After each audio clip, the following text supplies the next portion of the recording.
Hi everybody, welcome back to my channel. My name is Zara and today I'm going to be talking about some standalones that I really want to read in the year of 2024.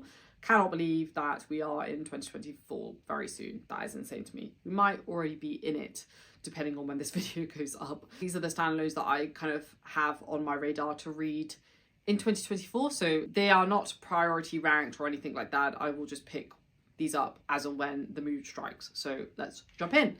The first book is The Spear Cuts Through Water by Simon Jimenez. I read The Vanished Birds by Simon Jimenez in November and I absolutely loved it. It was just so good. Like, it was incredible. Absolutely devoured it. This is his fantasy one because that one is very much sci-fi, and I've heard from a few people that this one is even better.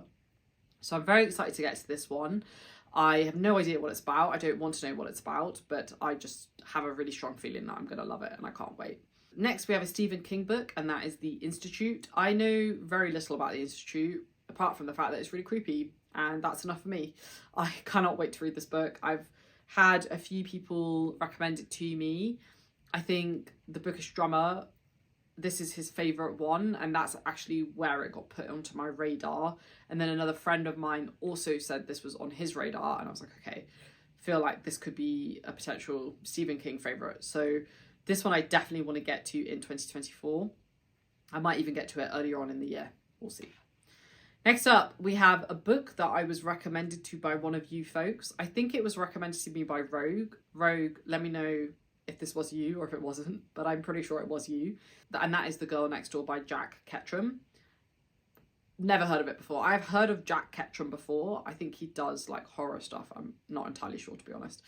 But I have heard of the author. I'd never heard of this book, but when Rogue, or if it's not Rogue, whoever it was, recommended it to me, the way that it was described just sounded like something right up my street. It sounds very dark, very disconcerting. I think the person who recommended it to me said it was like one of the darkest books they've ever read, and I'm not gonna lie, I'm really curious, so I really want to read it. I think it's also based on a true story, from what I understand. Like I think it's based on a girl who goes missing and like stuff happens. I don't know. I try not to read blurbs too much, but yeah, I definitely get some creepy vibes based on like the covers that I've seen. So I'm very curious. The next one we have is a sci-fi book, and that is The Forever War by Joe Haldeman. This is a book that I have no idea what it's about. I just have a really cool cover for the book and I really like the look of the cover. I don't cover read generally. Like, I don't see a cover and then I'm like, oh, I'm going to read that book. Sometimes it will pique my interest enough to go and do a bit of research into the book to see if I would like it. But this is one of those books where I added it to my wish list because I like the look of the cover. And I think there's like a spaceship on it, so it's something to do with space. Can't go wrong. Next up, we have a book that I've had on my radar for a long while and I just need to read it now, and that is To Ride Hell's Chasm by Jani Wirtz. This is an epic fantasy standalone, and I think there's like some really great tropes in this, like found family, adventure, questing kind of stuff, which is stuff that I don't actually typically read, but if it's done well, I don't mind reading it, and apparently it's done really well in this book. I've been wanting to read Jani Wirtz for a long while now. This will definitely be the first one that I read, but there's also some of her other books that I'm really keen to read as well, and I think I own quite a lot of them. It's just a matter of when, not if. Next up, we have a fantasy western that I'm really excited to get to, and that is The Incorruptibles by John Horner Jacobs. I think there might be a movie or a TV series of the same name based on this book. I could be wrong, but all I know is that it's a fantasy western, and I love westerns and I love fantasy, so what more could you possibly want? Next up, we have a novella or short story by Daniel Polanski, and that is Seventh Perfection. I've read, I think, all of Polanski's standalones now, apart from Seventh Perfection. So this is the last standalone that I have of his to read, so that's why I need to read it. I do have it. It's just, you know, I love Polanski's writing and I love reading him in between heavy stuff because his books, they're very witty and they're just a great break from like dense fantasy sometimes. And yeah, I can't wait to get to this one. Like, I've heard really good things. Next up, we have a Grimdark fantasy book, and that is The Hand That Casts the Bone by H.L. Tinsley. Again, I've owned this one for years. I just haven't got to it, but I really need to because I've heard really good things about Tinsley's writing style. This is also a self-published book. all for supporting self-published authors, and I think the quality of self-publishing has really grown in the last couple of years. It's really amazing to see that more authors are deciding to take that path. I'm just really curious about this book. Like, I love the cover of this book as well. I didn't buy this book because of the cover. I just love the sound of what I'd heard of it, and then I saw the cover and I was like, great, win-win. This one I'm going to try and get to probably like February, March time. We'll see.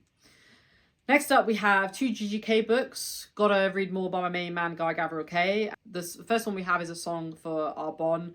I've heard amazing things about this book, and I think this one is set in Provence during the Middle Ages, which, who wouldn't want to read that? Like, that sounds amazing. Quite a few folks have also told me to read this one as well, and so I wanted to read it anyway, but the fact that people are also telling me to read it means that I should read it sooner rather than later. So I will try to do that. And the next one we have is Under Heaven. And this one, I think, is like East Asian inspired. I think it might be like China inspired or Japan inspired. That's enough to tell me. Like, I love fantasy and historical fiction that is influenced by East Asian countries. I just find it very interesting. That's all I know about it. I think there's a military, like, war aspect to it. I could be wrong, but even better if so. And then we have 2 more. Next, we have Never Die by Rob J. Hayes. I've never read any Rob J. Hayes, and I think that's criminal at this point. I think I would like some of his books. I think some of them may not be for me, but this one I think will be for me because it's very East Asian inspired.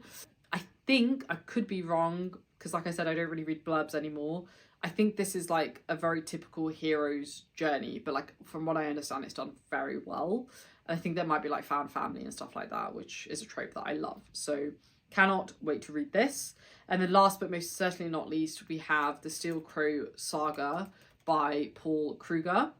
And this is a book that I came across like really randomly at the start of this year, and I've just been really curious about it. And it's all about war, and it's about empires warring against each other.